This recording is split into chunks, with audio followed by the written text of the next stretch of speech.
Giangkon sang pila sa kamot si alias Net, 31 anyos, residente sang barangay Kalampitaw, Gimbal. Isa ka dispatcher matapos nga gimbuno sang konduktor nga si alias B-Boy.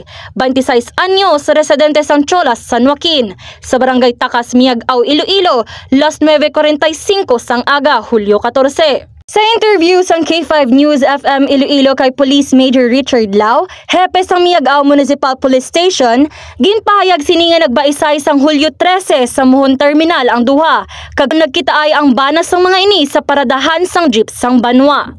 Ginsumbag sang sospek ang biktima kag nagdumugay ang mga ini. Gamit ang dalang nga kutsilyo ginbuno sang konduktor ang dispatcher. Yaring kabahin sang pahayag ni Police Major Lau.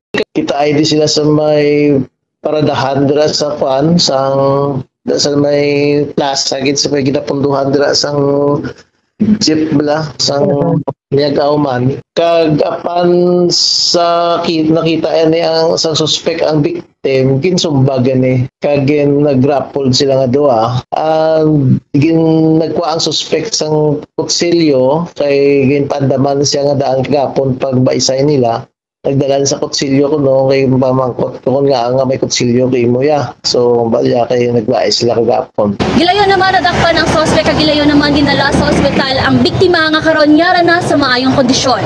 Apat ka tuig nga pagduluong sang kampiyon nga balita, apat ka tuig nga paghatag sang kampiyon nga serbisyo publiko. Ini si K5 Inter Jason Tilenosa para sa kampiyon nga balita, serbisyo publiko kag kalingawan sa Iloilo. Number 1 na kita, K5 News FM.